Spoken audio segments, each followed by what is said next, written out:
Say, kids, what time is it? It's kind of like watching TV, but, in your car. Springfield's Pure Classic Rock, 104.7 The Cave, Mike the Intern, Jay Stevens. Hang on, this is blowing my mind. I see you. I can see you. Wait, so you're here for me. Here. Whoa, that's weird, though, because when I point my finger this way, it goes the other way. Let's touch fingers like E.T. It's Dark Side of the Stream. Yeah, sorry, it's new technology for me. We're actually going to start. You can see my grades. I should have done my grades before this, man. Jay's just staring at himself. We are videoing this podcast now, which you can view online, 1047thecave.com, or, of course, on our Facebook page. And, of course, you can download this podcast on our 104.7 The Cave Take app. it with you while you go to the pool, while you go on road trips. You can take us with you. While you go to the bathroom? Yeah. That's what's up. So we're going to do this video, and we're going to see how it looks going forward and do this. And today we are discussing the I need documentary. better lighting. I'm going to buy a better light. If we're doing this on video from now on, I'm getting a professional He's getting light. us professional lights. We're taking it to the next level. Getting a makeup artist. God, you're such Come on, dude. You got to do this right. So, okay, anyway. At least I got some tan this weekend. That's true. We both did. I got burned this weekend. So, Dark Side of the Stream. Jay's pick once again. He definitely made up for last week's Sasquatch, which was just Sasquatch garbage. was badass. It's garbage. First of all, guys. But this week, he suggested Crime of the Century on HBO Max, and I have to tell you, man, it is unbelievable. Scandalous, yo. Scandalous. Unbelievable. Unbelievable. I need to tweak this because I'm hearing an echo through my phone. He's turning it down. So, Crime of the Century basically talks about the opioid epidemic in this country. And it goes back to the beginning, really, with humans being addicted to opioids for thousands of years. Don't look at me. Look at the Alexander camera. the Great. Yeah, it's true. You can look at the camera. I can look at the camera. This whole episode is just going to be us trying to fix the technology, how to work this thing. Alexander the Great sold it. The Egyptians used it. And it was huge in Asia. Of course, it was huge in the United States. And we're talking about heroin, which inevitably became a pill form and prescribed by doctors across this country. You got to be careful with heroin. It's a gateway drug. It's a doorway drug. It leads to heavier stuff. But this documentary tells the story of how really it all started with Purdue Pharma and scammers, man, ruthless Sackler family. And we're going to get into this thing and how it happened, how it started out with, I'm not saying that these things don't have their place in medicine, but how it was, how do we make this go further? How do we make more money? And that's what we're talking about on this week's episode while we figure out how to videotape it. Dark Side of the Stream on 104.7 The Cave. Hey, kids, what time is it? It's kind of like watching TV, but, in your car.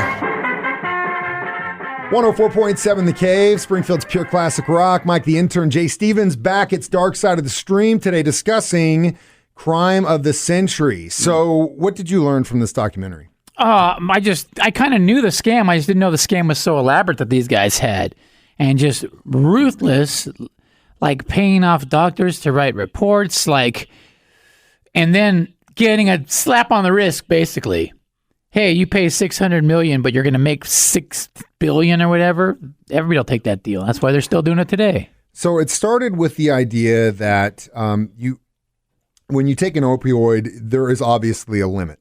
Okay. And this company named Purdue Pharma created this cotton release thing, which was a continual release coating over basically what is heroin in pill form that would allow pain management patients to take more if they needed it to help with their pain. We're talking about people with terminal illnesses here, like last days with cancer, HIV, bad deals. Well, the pharmaceutical company goes, we can't make a lot of money with that. We spent a lot of money developing this system. This is where it gets dirty, We man. need to figure out a way to make more money. So what they did, and my mom is a nurse and confirmed this after I watched this, they basically went around the country and convinced doctors and nurses that pain management was a vital sign, which is complete garbage and has since been taken off. But when my mom was in nursing school, guess what they taught her? Pain was a vital sign. So the pharmaceutical companies right out of the gate, now they're like, okay, we can just, we can prescribe this. If you got back pain, you don't want to deal with it anymore, take some hydros. So dirty, dude. And you look at what this created, it's just unbelievable and so much loss. But really, the sad thing is that there were a lot of doctors across the country like, I don't care. Make the money. Right. Let's do it. When the rep for the company in part 2 that sold the fentanyl was talking about how he had 4 different types of doctors. You had the blue who didn't want to do it, the yellow who was kind of meh, the green who was kind of meh, but then you find those red doctors. What is in it for me? It's just dirty, man. Because you got these guys that are saying, look, when you go across the country and you survey people and you say, who do you trust the most? Who do they say? Doctors and nurses. I'm sure that's changed now, but at the time, man, it's so scandalous. They're supposed to make you better. So how could you not believe them? Well, after you watch this documentary, you can see that it is a money-making and it's business. still going on though today. Like these guys just got slapped on the wrist. They kiboshed the cases against them. It's dirty, bro. I don't like that kind of stuff. Dirty thing. And we will talk about how government is real dirty. Next, Dark Side of the Stream, exposing the truth. That's right. We're like NPR today. Say, kids, what time is it? It's kind of like watching TV, but, in your car. 104.7 The Cave, Springfield's pure classic rock, Dark Side of the Stream. Jay Stevens, Mike the Intern, back in the studio. There's We're a little bit of a delay. Thing. There's a bit. Did you notice? I think you need to hit it and wait and then say the logo. It's coming in late. I don't know if you noticed it. Yeah. We'll figure it out. We're figuring this out. We're figuring it out. Thank you for figuring it out together with us. If you're just listening on the radio, you're probably this is the kind of stuff you don't get this kind of stuff with other radio shows. You don't get the behind the scenes footage. And we're trying to be like we're a family unit, famous podcasters. Oh, is that what we're doing? Doing like videos. My kid's gonna be stoked. She wants to be a YouTuber. Here I am, blowing up. And let's go. Now you know that it was a good documentary that Jay suggested when I take notes, and I took a lot of notes. Mike puts a lot of thought into this. Well, because that's what we're doing. It's our job. Now, the one thing about this, we're talking about crime of the century, by the way, in this episode of Dark Side of the Stream. The one thing I loved about this documentary, the guy who made it did a phenomenal job telling so many different stories in the opioid epidemic.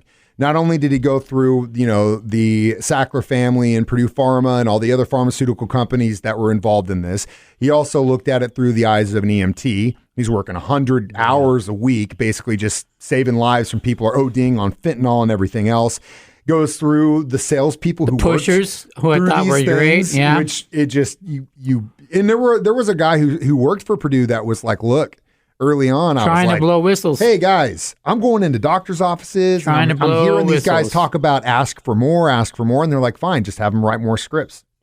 We're talking about how basically these pharmaceutical companies, along with the distributors who also got hit, were essentially creating a drug market for legalized heroin in this country, and that's exactly what it is. Pushers, yeah, man. Then you really start to get into the nuts and bolts of it when you start to look at it from the perspective of the government. Now, before we say this, there's something I always tell these people on this station: don't get political and don't get religious. Now, I'm going to break that rule here because it has nothing to do with political affiliation, okay? The pharmaceutical companies have so much money. And at a point, the DAA could go after them and say, shut them down. You guys are selling heroin in pill form. People are getting hooked. People are dying. This is bad. Well, after a while, pharmaceutical companies are like, I don't like this anymore. So what do? They get the Marino bill thrown through, which basically cuts the DEA's ability to stop these guys from doing it. It was introduced by a bunch of Republicans, but then it was signed into law by President Obama. None of these people actually read what was in the bill. And that's awful. There were 3 pages in it. 3 pages. And when not one of the reps. And when they brought the case at the trial, Bush, right, was the one that put the kibosh on the trial. He's like, no. So that's the thing. Oh, man. It has nothing to do with political affiliation here. Whether you're a Democrat or a Republican, a conservative or a liberal, you have to get so upset when you see things get like pushed like this through Congress by the people that are supposed to be representing us in D.C. It's garbage. Whether they're Democrats or Republicans, they're garbage. They can be bought, and this documentary proves it. Worse, even another side note, there's only 2 countries in the world that allow drugs to be marketed on television. New Zealand and the United States. Unbelievable. How the hell Is it allowed? How the hell is it allowed? Everybody else doesn't allow it. It's money, man. Backdoor money. The rabbit hole that you go Backdoor down on money. this thing. Yeah. And the pill market, the pill mills in Florida, like the pill highway. You just go in there and say, I want this, I want this, I want this.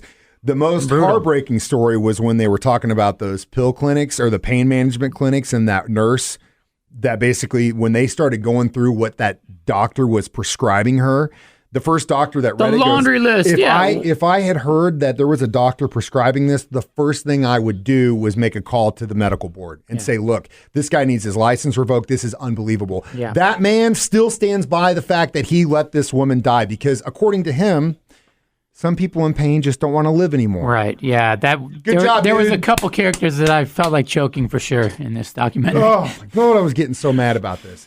So before my blood pressure gets Mike's any getting higher. worked up. You would think it would make your face look a little less white. How are you look whiter than I look? I don't know. Aren't you It's like because you're tan and your lighting's better than mine. Yeah. Either way, it's Dark Side of the Stream. We'll conclude our thoughts on Crime of the Century off of HBO Max and talk about what we're going to watch next week in just a few minutes. I'm 104.7 The Cave. Say, kids, what time is it? It's kind of like watching TV, but in your car. 104.7 The Cave, Springfield's Pure Classic Rock, Dark Side of the Stream. Jay Stevens, Mike the Intern. Again, we are videoing these things now in the studio. You can watch them online, 1047thecave.com, or on our Facebook page as we do them every Thursday. If you don't want to watch us and you just want to listen to us, you can download it as a podcast on our 104.7 The Cave app. So, Crime of the Century, what are we going to do? Rating this thing, how many pills? how Five many pills? how many crooked politicians or crooked I give it four. I give it pharmaceuticals? 4.5 crooked politicians. Yeah, I do too. 4.5 It was pills. good and it was short. Well, it was, it's two parts, It was not like a crazy long one. They didn't No. go into a lot of details they didn't need to go into. Like I felt It was so packed full. It was Yeah. edited well. The storytelling was watch it. amazing. It almost goes hand in hand with the one, the documentary about that guy in Louisiana whose kid died from pill addiction. And he went and blew the lid on it. It kind of goes hand in hand with that It documentary. very, very. There's so many stories to this opioid Anyway. thing. It's just Fight the power. unbelievable. One more thing that I want to add is that when they were talking about, they have a split because you've got a bunch of DEA guys that were former DEA guys that are still trying to fight this thing that were let go after the Marino bill goes through. And then you've got the guys that used to work for the DEA that now work for all the pharmaceutical Yeah, companies, so including dirty. some of the guys that actually helped write the FDA Yeah, approvals so dirty. that left and now are working so for those dirty, companies. man. When you hear about them paying, $340 million fines, guess what? They're making like $10 billion annually. Everybody would take that deal. Oh, It's a okay. speeding I ticket. break the law, That's but I'm nothing. going to pay this to make this much. It's a no-brainer. It's an easy investment. I don't know what to say. I man. just It's ruthless, scandalous. I'm pissed off at the government. I'm pissed off at both sides. I'm pissed off at the healthcare medical industry in this It can country. change, man. It's a scam. It's garbage. So yeah, Jay is on actually after Sasquatch last week. I was like, I don't think I'm ever going to let him pick again. Then he just Jay's on a completely. roll. You did something like this and completely redeemed yourself. That's how I It was do, great. man. It was That's how I great. do. I got to I'm- keep. that I was got to good. keep blood moving, man. I got to keep blood moving. So with that in mind, Jay found another one. What's the Jay next? found another What's one. the next magic bean that we're going to watch? What's the tagline name? It's a Manson documentary with Rob Zombie. I think it's Final Words or Last Words, and it's all recorded conversations with Charles Manson before he died, and it goes deep into the state's case and all the evidence facts, and you see something ain't jiving here. It's pretty deep, man. When I went west a couple years ago, I listened to because I was going through the desert. I listened to a 5-parter about the Manson family and all that stuff, and at the end of it, came to the conclusion that they pretty much put an innocent man to yeah, death. it's trippy. It's a crazy It's story. trippy. I can't wait to watch it again. As always, you can download Manson Last Words or Final Words on YouTube. It's on YouTube. Free. So free. you can watch it for narrated by free. Rob Zombie. That's right. And download this podcast online, 1047thecave.com, on our 104.7 The Cave app, wherever your podcasts are found, of course. Share us to your grandma's Tinder. You can watch us. That's him. Now that she can That's see him. us, now that That's she him. can see us, come on, grandma's in, man. Again, it's Dark Side of the Stream, 104.7 The Cave. See ya.